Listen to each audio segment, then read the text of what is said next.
People on Willow Crescent used to say the Hawthorns were blessed. Perfect lawn, perfect smiles, perfect children who waved politely every morning before climbing into a spotless black SUV. From the outside, their house looked like a postcard. White fence, trimmed hedges, warm lights glowing every evening like a promise that nothing bad could ever live there.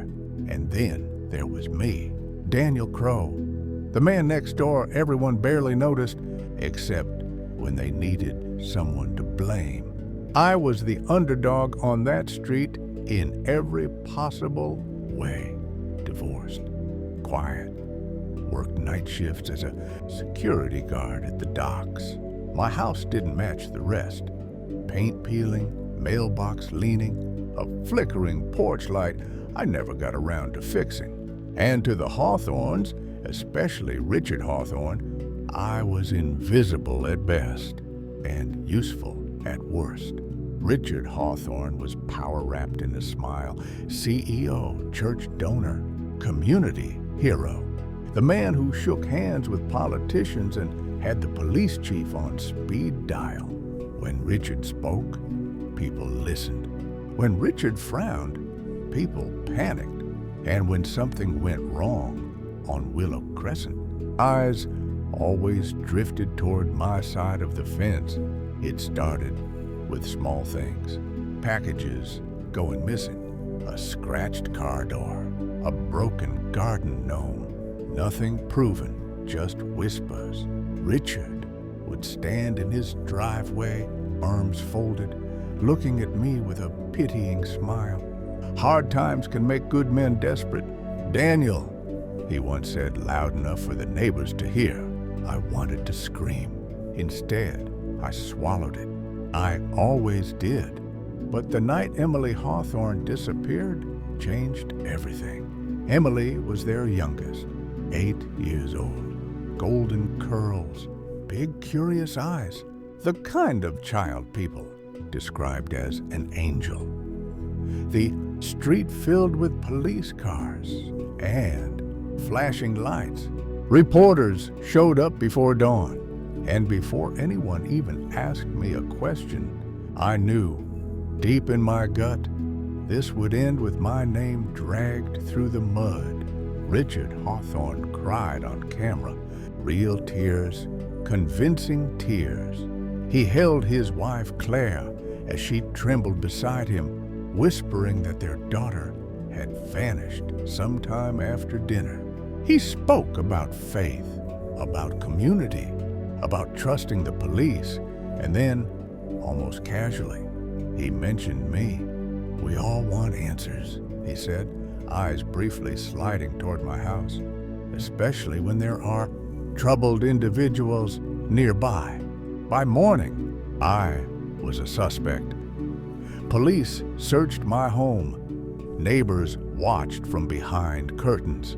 Someone posted my photo online with the caption, "Keep your kids away from this man." I felt the weight of Richard's power pressing down on me, crushing the air from my lungs. But what they didn't know, what Richard couldn't imagine, was that I had seen something 3 nights before Emily disappeared. I was on my porch at 2 a.m., unable to sleep after a long shift. That's when I saw a light flicker on in the Hawthorne's basement. And then movement, a small shadow near the window, a child-sized shadow, and Richard's silhouette looming behind it. At the time, I told myself it was nothing. I wanted it to be nothing, because accusing a man like Richard Hawthorne without proof was a death sentence. But now, as police questioned me for the 3rd time, I realized the truth was far worse than I'd imagined. The power shift began quietly. While the town turned against me, Richard grew bolder. He walked taller, smiled wider. He knew the spotlight was on me, not him. But power has a weakness. it makes people careless. And Richard underestimated me the same way everyone else did. I started paying attention, writing things down, times, sounds, movements. I noticed Claire Hawthorne never spoke unless Richard nodded first. I noticed their older son flinched whenever his father raised his voice. And I noticed something else, fresh dirt near the old storm cellar behind their house, a place Richard claimed had been sealed for years. One night, while the street slept, I crossed the line I'd sworn never to cross. I stepped onto Richard Hawthorne's property. My heart pounded so loudly, I was sure it would wake the entire neighborhood. The cellar door wasn't locked. Inside, the air was damp and cold. And there, beneath a flickering bulb, I found evidence that made my blood run cold. Child-sized blankets, rope, drawings scratched into the concrete walls. One word written over and over in shaky letters. Daddy. Justice didn't come screaming. It crept in. I anonymously tipped a journalist who had doubts about the perfect family narrative. I sent photos, details, enough to force the police to look again. When they reopened the investigation, Richard's smile finally cracked. The day they found Emily alive, hidden in a concealed room behind the basement walls. The street fell silent. Cameras caught Richard being led away in handcuffs, screaming that I had framed him, that I was a nobody trying to destroy a good man. But this time, no one listened. They called me a hero afterward, apologized, brought casseroles. But apologies don't erase nights spent fearing your door will be kicked in. They don't erase the look of triumph Richard gave me as they first put me in cuffs. As Richard was driven away, he locked eyes with me one last time, and he smiled. Not the smile of a defeated man, the smile of someone who still had secrets buried deep. Because as the police celebrated and the town breathed a sigh of relief, one question remained unanswered. They found Emily, but they never found the others. And somewhere in the shadows of the evidence room, a file with my name on it was quietly reopened, suggesting this nightmare was far from over. They told me it was just procedure, that reopening the file with my name on it didn't mean anything, just loose ends, paperwork, protocol. But I had lived long enough under suspicion to know when a shadow was creeping back toward me. The same detectives who once looked at me like I was garbage now studied me with something colder, uncertainty. Richard Hawthorne's trial became the most watched case the town had ever seen. Every detail of his carefully crafted life unraveled on live television. Hidden rooms, financial records, years of manipulation disguised as charity. The public called him a monster, but monsters don't rise alone. They build systems, and Richard had built one that was still very much alive. From his jail cell, Richard started talking, not confessing, never that.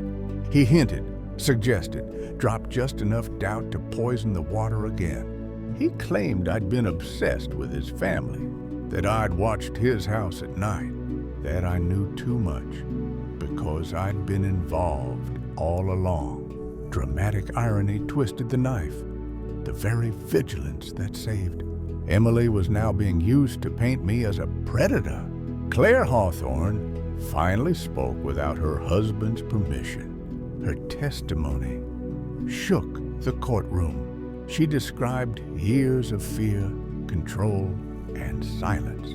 But when asked about me, her voice faltered. She admitted she'd seen me watching the house late at night. She didn't know why. She didn't know what I'd seen. And doubt, once planted, doesn't need facts to grow. The power began to shift again, but not the way I expected. Late one evening, a package appeared on my porch. No return address. Inside was a burner phone and a single note. You saved the wrong child. The phone rang before I could even think. A distorted voice spoke only one sentence. Richard wasn't the beginning. Then the line went dead. I couldn't sleep after that. I started digging again, this time into Richard's past. Donations, foundations, rehabilitation homes he'd funded across 3 states. Places that changed names frequently. Places where records were sealed or mysteriously lost. The deeper I went, the clearer it became. Richard Hawthorne wasn't a lone monster. He was a gatekeeper. Then Emily disappeared again. Not physically, legally. Her name was removed from school records. Medical files were locked. The Hawthorne Foundation quietly assumed custody for her protection. The same system that once crowned Richard a hero was now erasing his victim in plain sight. I went to the police.